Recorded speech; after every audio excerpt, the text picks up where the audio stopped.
I'm going to give you a test of phonemic awareness. This test could be administered to children in kindergarten and first grade. This is usually a test given individually or in small groups. Write down your answer for each question. Number 1. What is the first sound you hear in the word crab? Number 2. Which sound is the same in these three words? Butterfly, barn, balcony. Number 3. Which word does not sound the same? Monkey, dog, Monday. Number 4. Tell me a word that rhymes with fall.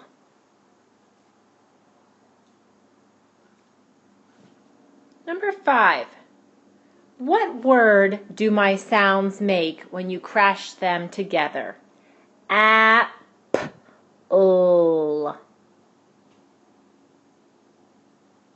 Number 6. What sound do you hear at the beginning of the word tree? Number 7. What sound do you hear at the end of the word leaf? Number 8. What sounds do you hear when you stretch the word rake? Number 9. What sounds do you hear when you stretch the word from? Number 10. Change the first sound in the word grow to make a new word. Take a moment, think about your answers, and then come back and we will see the answers to your quiz. Now for our answers. Number 1. The first sound you hear in the word crab is k. This task asks children to hear phonemes in isolation.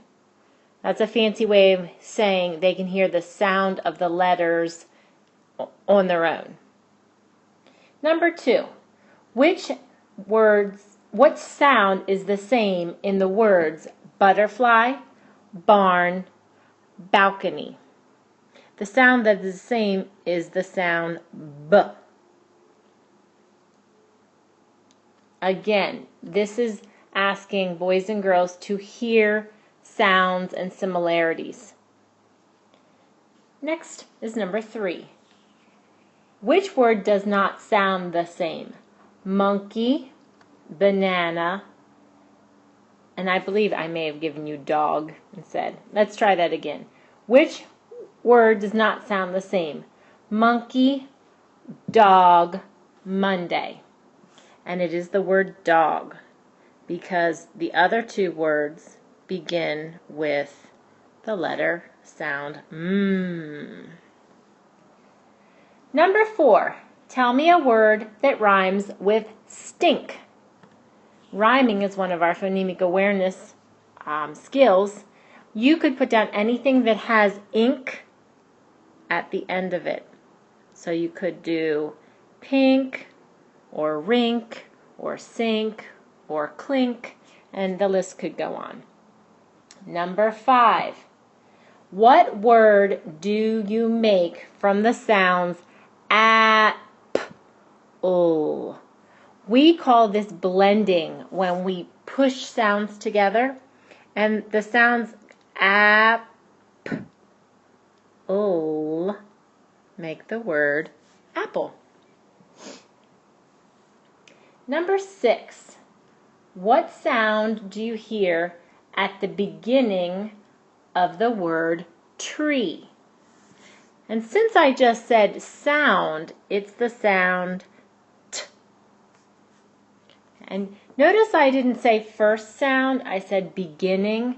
And there's a purpose because we want boys and girls to be able to hear sounds at the beginning and at the end and know what those words and directions mean. And we also want them to know what is the first sound, what is the last sound, and know what those terms mean when we ask them questions. Number 7, what sound do you hear at the end of the word leaf? And that's the sound F. Number 8, what sounds do you hear in the word rake? This skill is called segmenting, and this is where we separate sounds in a word. So the word rake, when we separate it, we hear R, A, with the long A, K.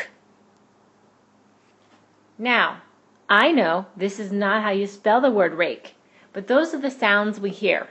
This is what invented spelling would probably look like for the word rake in a beginning writer, because the E does not make a sound and so is not included in phonemic awareness. Number 9, we'll do the same activity of segmenting. What sounds do you hear in the word from? So when we stretch that word, we hear f, r, So we hear all 4 sounds, but you notice that the O that's in the conventional spelling of from is not there because it sounds like the sound of the short U. And so that's how a boy or a girl would spell from in kid writing or invented spelling. All right, our last one is to change the first sounds to make a new word from the word grow. And there, again, just like our rhyming, this is looking at the word family. So we have the O sound at the back. And in the word grow, you could put anything up here. So we could put blow. But we definitely want to take off the G and the R because it says take off the first sounds. You could do blow, you could do show, you could do mow, toe, lots and lots of words. And you might even notice that they give you a word that ends in OE because OE sounds the same as OW in many of our words. So this is a quick quiz of phonemic awareness and a little bit of explanation as to the skills that we were checking in with. If this was easy for you, congratulations. You understand phonemic awareness, and that's a good thing because then you'll be able to teach it. For many of you, you may have found that you had mistakes. Even though this is for kindergartners or first graders, many of you did not have this in school, and breaking words apart is difficult. That's okay too, but you need to understand that it's a weakness and something you would need to work on as a teacher of literacy. Great job. Moving on.